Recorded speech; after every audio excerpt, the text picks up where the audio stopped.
Hey, what is going on guys, it's Steven here and welcome back to another Android Smart TV box review. Now today we're going to have a look at the Bluetimes Smart TV box. So this one here is Rockchip based, that means a lot of power for 4K, 2K movie playback and also to play the latest games on your Smart TV. Now this little box here retails for only $90. That means very cheap for a device with the RK3288 processor. And today we will see if it's worth the money and if it's as good or even better than other mini PCs like the Minix Neo X8H Plus or the ProBox 2X. Alright guys, so that's it. As always, you can find a link to the seller down below in the description. Feel free to check it out. And also check out ChinaDevices.com, which brings you the latest news and tutorials about China phones and China devices.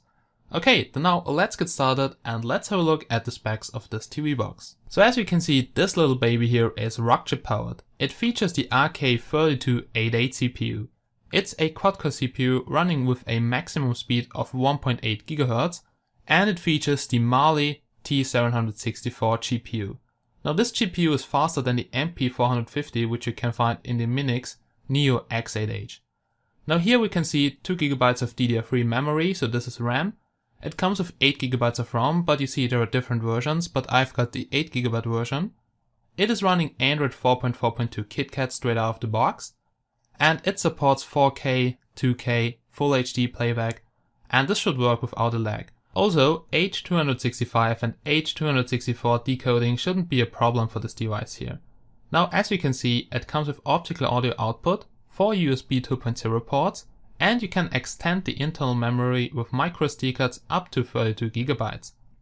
HDMI output is HDMI 2.0 with up to 4K, so 2160p. It comes with Bluetooth 4.0 onboard, dual band Wi-Fi, an Ethernet port, optical audio output as I've said, a remote control which is included, but I would recommend to get a gyroscope remote, AV out if you have an older TV, and also a power supply, which is rated at 2.5 amps at 5 volts, so this equals something like 13 watts. Alright guys, so basically that are the main specs, so pretty nice specs for just $90, and I would say let's quickly have a look on what we can find inside of the box, so let's go. Now that's everything you can find inside of the box, so I've quickly unboxed it for you, and here we have a USB to USB cable, and I think this is to connect the TV box to the computer if you want to update the firmware or something or just reflash it. Then here we have a remote control, and this is a basic remote control, so this is no gyroscope mouse. And you can see we have a volume up, volume down, next channel. Here you can also see a mouse button, but this is a bit annoying because you have to press it and then use the arrow keys here to navigate. And I would definitely recommend to get a gyroscope mouse because they're not very expensive from China and it's just like a Wiimote to control the TV box. Here we have the LED and here at the bottom we have the battery case. You just have to slide it up and you have to put in here 2 AAA batteries. Alright, so that's the remote. Looks kinda cheap anyway. Get a gyroscope mouse, much better. Then let's have a look here at the HDMI cable. So that's a standard HDMI cable. It's gold plated and about 1 meter long. Then also included is a product manual, and this is a quick starter guide, so it tells you how to set everything up and how to turn it on and how to use here the remote control. So actually everything is very easy to use and very self-explanatory, so you won't need this. Then let's have a look here at the charger. And what I really like is that it comes with the correct power socket connector for my country, so I guess when you purchase it they will just put in the correct AC/DC adapter. And here you can see the output is 2.5 amps at 5 volts. So if you multiply that, this equals something like 13 watts. And you know the power consumption of the whole mini PC must be below that, so it will be something like 10 watts. And here you can see the DC in connector, so this is just a default DC in connector, like you can get in every local electronics store. So that's it, that's everything you can find inside of the box. Unfortunately not that many accessories like you get with other mini PCs, but I would say it's okay for the price. Then let's have a closer look here at the TV box. And you can see here the case is made out of aluminum alloy. And this is pretty good for heat dissipation. And they said the heat dissipation is much better with this case, but yeah, I cannot prove it. But at least it gives the mini PC a very unique look. Then here we have a microphone, and this can be used for Skype, and this is something which is very cool, or you can also use it for voice commands. Then here on the right side we have the power button, and a LED which tells you if the device is on or off, so a status LED, and the IR LED receiver for the remote. Alright, at the back side we have all the connectors, so everything is located right over here. So here on the left side we have something which looks like ventilation holes, then right from that we have the DC-in connector, and the total power consumption is below 10 watts or 10 watts, which is a very good value. Then here we have a Ethernet connector, then here we have the HDMI 2.0 output, here we have AV output, but the cable is not included, so you have to buy one or use the one provided with your TV. Also optical audio output, but yeah, I cannot use it right now because my amplifier is not working. And here we have 3 USB 2.0 ports. Now in the description it said 4 USB 2.0 ports, and unfortunately there are just 3 USB 2.0 ports. But let's see if we can find another one. Okay, I couldn't find another one, but on the left side of the device I found a SD card port. And here you can put in SD cards up to 32 GB, so microSD cards only. And here on the left side we also have a hole, and I guess this one here is for the reset button. So if the device hangs up, just use a needle, go into that hole, and then you can reset it. And you can see here the outer shell of this device here is made out of aluminum, which gives it a very nice look. Then here a quick overview over the device, and first of all the build quality feels very nice because yeah, metal aluminum shell. Also the front side with this glossy plastic thing looks very nice. On the back side we have a sticker which says Bluetimes, serial number, FCC ID and everything. And here on the back side you can see the only thing which I don't like about the build quality. If you have a look at the plastic cover, then you can see this bends a lot. So plastic all the way baby, and this comes off very easy. But except of this, the build quality of the whole mini PC is very nice. The aluminum shell definitely a nice idea, and also the stands are made out of aluminum. Then here you can see the antenna is rotatable. But yeah, I don't know if you can take it off and if this is a normal antenna connector, but I will maybe check it out later. But I don't want to break it right now.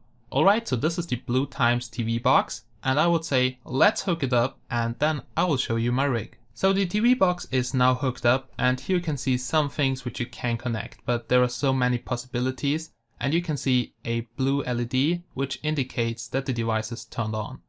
Okay, then I have connected here several things as you can see. First of all, mouse and keyboard.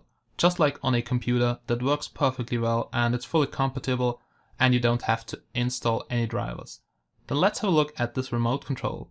Now this is a gyroscope remote as I've told you earlier. And this is really cool because this works over 2.4 GHz with a receiver, which you have to plug in into the USB port. You can also charge this one, retails for only something like $20, and it works like a Wiimote. Then here you can see the normal remote, and yeah, it really sucks because you have to point directly at the TV box, and also there is no gyroscope. But if you just use the remote to turn it on and off, then it's okay. Then you can also connect several gamepads, like you can also connect a PS3 controller, because the TV box supports Bluetooth. That means you can also connect a Bluetooth speaker like this one here, a soundbar, or whatever you want to connect.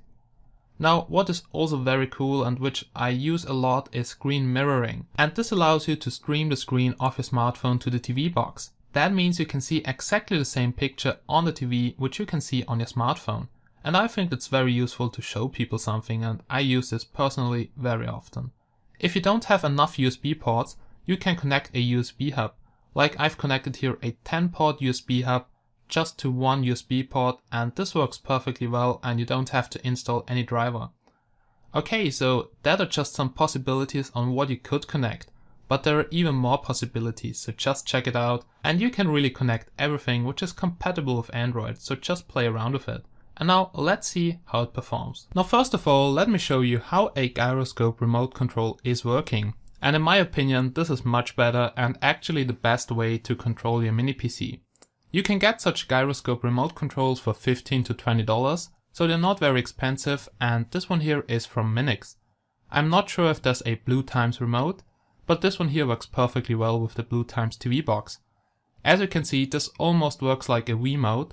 Like you can hover here in the air and control the cursor. And also you don't have to point directly at the mini PC, you can point in every direction with the remote control because it works with 2.4 GHz frequency and not with the LED. And yeah, this works perfectly fine, you can scroll, you can do everything, and for me this is the best way to control a TV box.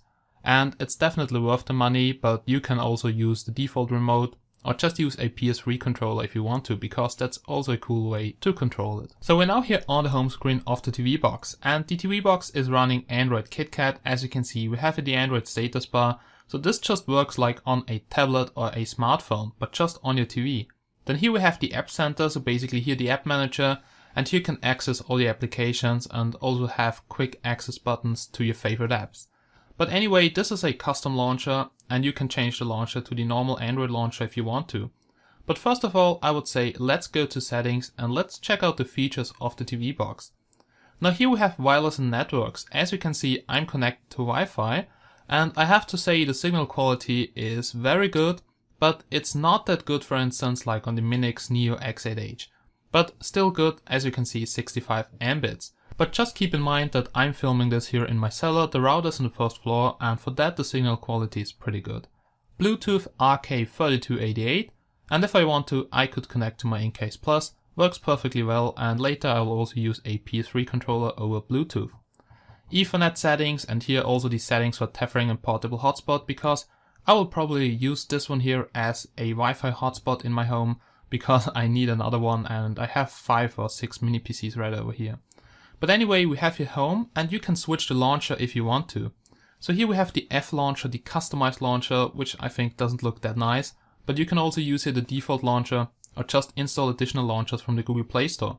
USB mode is needed if you want to connect it to the PC, and this is just for firmware update or something, but there's also USB debugging in the developer options. Now on the display we have HDMI mode. And as you can see, the maximum here is Full HD because I still don't have my 4K TV. I can't decide which one. And the first thing I had to do was adjust the display size. You have to scale it once if the picture is too small, but then it works perfectly fine. Here under storage we can see we have two partitions. We have the internal storage, which is 3 GB, and the Nand Flash, which is also 3 GB. So all in all you have about 5.5 to 6 GB of usable space. And yeah, that's the 8 GB model, so not that much space. But you can extend the internal memory by just using SD cards or just connect a USB storage, like here my USB drive with 30 GB. And this works perfectly nice. Here we have apps, and here we can see the apps which are currently running in the background, and this tells us something about the RAM consumption.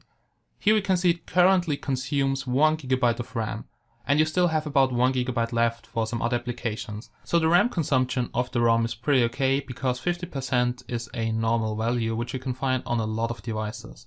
Alright, so that were apps running in the background. We can also check out all apps, and this is a Chinese device.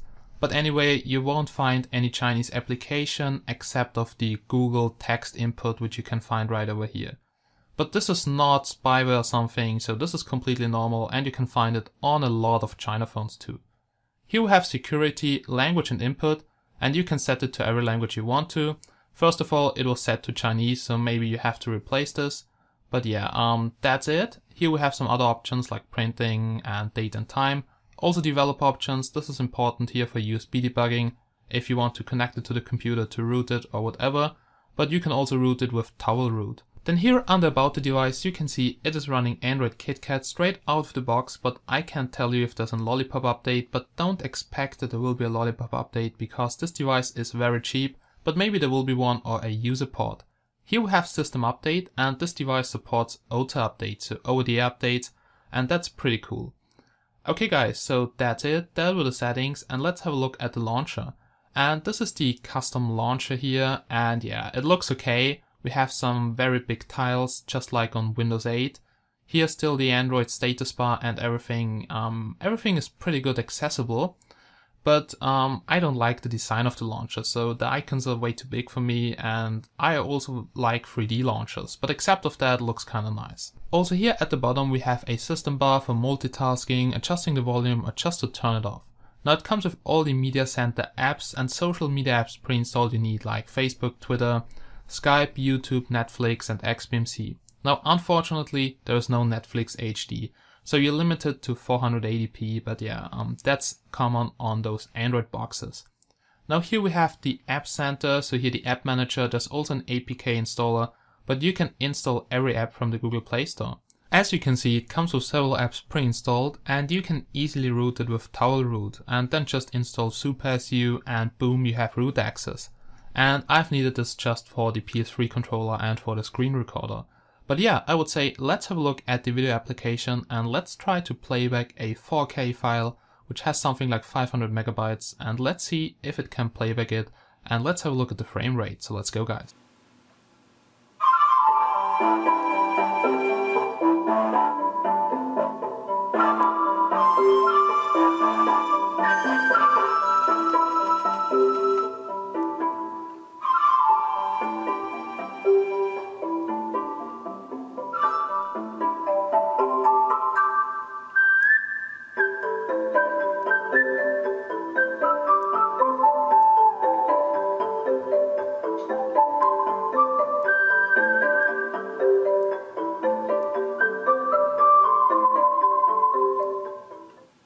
Now, I have just asked myself, what the fuck have I seen right now? But anyway, 4K playback, even though it just displays on a full HD screen, looks pretty good, so it can definitely handle the big 4K files.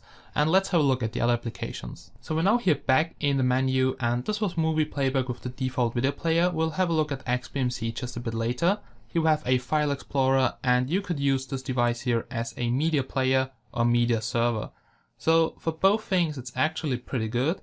And the nice thing is that the power consumption is below 15 watts, so it almost drains no power, and this makes it a pretty good media server if you want to stream something.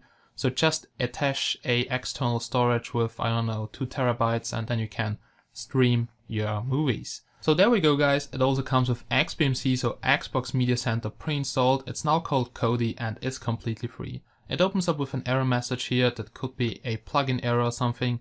But this is currently version 14.0 and the latest one is currently 14.1, but you can easily update.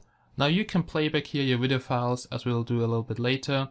You can stream, you can also just install other plugins, you can watch movies for free, you can do a lot with Kodi, so that's definitely great. And here you also have an integrated file explorer to just browse your external storage, and it opens up a lot of possibilities on what you can do with the TV box. But now let's see if it can handle 4K movies here in Kodi. So I will just do a quick video test with a 4K sample, so there we go.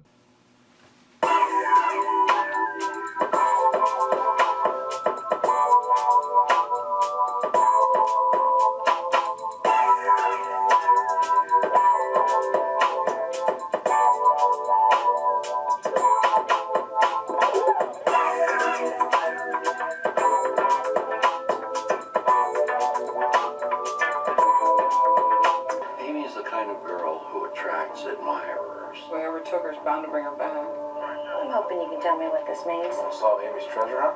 I've seen this girl. What she want? She wanted to appear. The hallmark of a sociopath is a lack of empathy. Amy lost. Not even close. Absolutely not. I never touched her. We now believe Nick is involved in the disappearance of our daughter. Without a body, without a murder weapon. We can talk to. No. So you see, it could playback the large files, but yeah, there were some lags because we just had about 13 FPS. And I will try to update the firmware, and when I get my 4K TV I will do a comparison between this one, the Minix and the ProBox 2EX. But yeah, for now it can playback 4K, but it was a bit laggy here in XBMC. But yeah, the next test will come very soon. Now it also comes with several other apps pre-installed, because yeah, this is Android Quick Office right over here. One very interesting app is RK Game, because this allows you to use your smartphone as a remote control. Now if you don't like the remote control like I do, you can also use your smartphone to control the mini PC. APK installer, speech recorder, and you can also voice control it if you want to, because it has a microphone. And you can also use the microphone in Skype, so it's fully detected and works perfectly well with the most applications. Now here we have Wi-Fi display, and you can also stream the picture of your smartphone to your smart TV, so to the TV box. And now let me give you a quick demonstration on how it works, and let's see if it is laggy or not. So let's go. So there we go, ladies and gentlemen. I've connected my OnePlus One to the smart TV box. Both are connected to the wireless router, which is on the first floor. But streaming the picture works perfectly well. There are no lags, as you can see, pretty good. And you can also use it in landscape mode. I just had some issues with connecting it first, and wireless display just didn't want to work with my Note 4. I have no clue why, and also this application here just terminates the connection after about 30 seconds. Then you will be thrown back here to the Wi-Fi display app, and yeah, there are some huge bugs in here with Wi-Fi display. I mean, it works very good for just 30 or 40 seconds, and then boom, I'm out. And on my Galaxy Note 4, it didn't even connect. So I have tested Wi-Fi display with a lot of devices, also some other applications, but yeah, Wi-Fi display here in this firmware doesn't work very good, and I get disconnected or it doesn't even connect. So there's some issues which should definitely be fixed. Now, if you don't already have a smart TV, you can also use this TV box here on your normal TV to browse the internet. So it comes with a browser pre-installed, can be exchanged because it's Android. We can just go here to bbc.com. I'm connected to the internet over Wi-Fi. And yeah, works perfectly well. It doesn't only open the mobile side, so it really detects it like a PC. So it opens up the desktop sites, and really nice experience to browse here and just use it as a web surfing station. Now that's the browser, works perfectly fine. So let's go back to the other apps, and there we go. And yeah, here we can see it also comes with several other shit pre-installed. We have here the benchmarking tools, as I will show you later. I've also tested other Wi-Fi display apps, but yeah, it doesn't even want to connect, so there are still some firmware bugs. Here we have Wi-Fi analyzer. If you have a look at this, the signal quality is fine, almost as good as on the Minix Neo X8H, but a little bit lower, as you can see here on the signal strength. But also the Ethernet port worked perfectly well in my setup, and I just had to use PPoE because this is what my provider uses. Now yeah, that was Wi-Fi analyzer. It also comes with some other shit here pre-installed and some other applications which I have installed. And just a little tip, if you want to root Rockchip devices running KitKat, just use towel root. You just have to download the APK, run it, and after 2 seconds you have root access. Now here we have YouTube and also movie playback in YouTube, no problem for this mini PC. So let's just try to playback some PewDiePie movie, but personally, I don't know, I don't like PewDiePie, but please don't kill me right now. Alright, so that was movie playback in YouTube, works perfectly fine. I was also watching my own movies here on the TV and absolutely no issues. The only problem is that Netflix on Android devices just works in 480p. So if you want to use this TV box as a media player for Netflix, then this is not a good idea, because it just outputs 480p. And if you just watch something on a 4K TV which is 480p, it will not look good. But yeah, I think I cannot playback it because it's protected content. Alright, so yeah, it's not working. But let's go back, and yeah, just Netflix is not working in full HD, and this is a common problem on those TV boxes. Except of that, the TV box here is very nice, everything here is working. We also have here the Google Play Store, it's the latest version. You can download every application you want to, just some of the apps may not work which are restricted to smartphones or tablets because they need some sensors like a gyroscope. But for instance, if you just buy a remote control which comes with some sensors, then it's maybe possible to use them because it's sometimes detecting them, sometimes not. But yeah, you can see this works perfectly well. You can download everything you want to and install it. Alright, ladies and gentlemen, so we are now at the end here, and I would say I will now show you some benchmarks, AnTuTu benchmarks, some video tests, and also a gameplay test with a PS3 controller. So just sit down, enjoy, and after this you will hear my conclusion about the Bluetimes TV box. So let's go.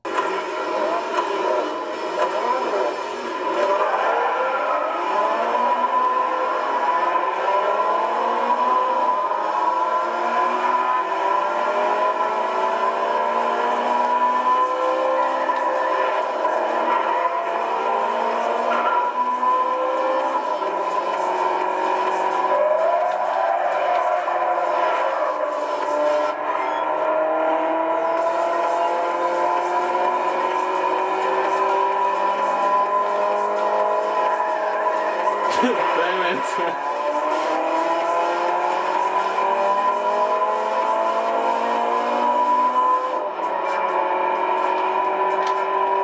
Whoa. Another one.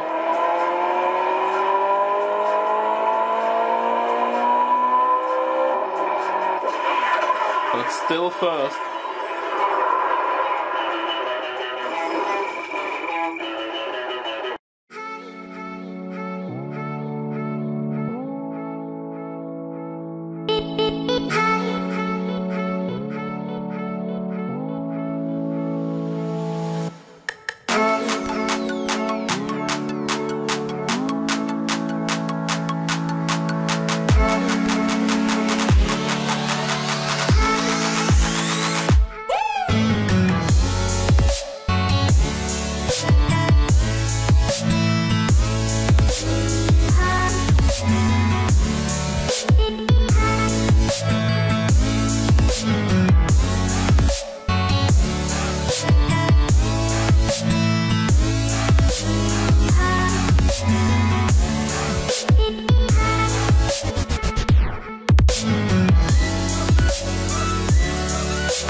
Now another review has ended, and here is my conclusion about the Bluetimes TV box.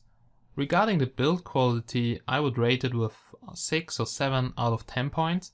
I mean, the aluminum alloy is very nice, but you see the plastic covers come off easily, and all in all, the Minix, for instance, feels a bit better. But still, the Bluetimes has some pretty nice build quality if you just keep in mind only $90 for the whole TV box with accessories.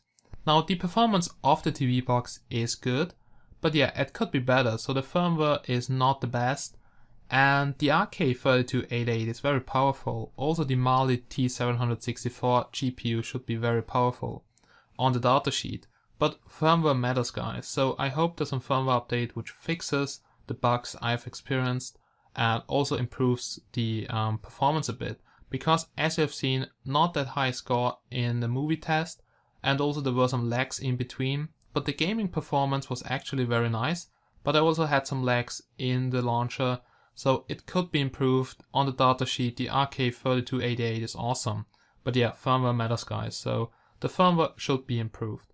Except of this, it does everything a TV box should do. It can playback 4K, even though the frame rate was very low, but maybe that could be because of the USB drive, the USB hub, and also the downsampling to Full HD. So when I get my 4K TV, I will promise you guys a comparison between the Bluetimes, the Minix, the ProBox 2EX, and another Android mini PC I have. And then we can see how the frame rates compare during 4K playback. But sorry, I have ordered it and there were some troubles, and I really hope it arrives in the next week or weeks. But I will definitely promise you an updated review on 4K. But Full HD playback and streaming on this device was very good. I almost had 30 FPS, so the full frame rate, and this was very good on the Bluetimes TV box, but I will keep you updated, guys. Now you can find a link down below if you're interested, as I've said. Also just keep in mind that you should get a gyroscope remote or just use a smartphone, because the remote you get with the Bluetimes TV box is, yeah, not good. Just throw it away, it's completely useless. Just to turn it on or off it's good, but for more, yeah, I don't use it. Now that was my review of the Bluetimes TV box. I hope you guys enjoyed it. Also feel free to join our discussion on chinadevices.com. Just register, post a new thread, and we'll have a look at it as soon as possible. Now thank you so much for watching, and I hope to see you again in my next videos. So have a nice day and bye bye.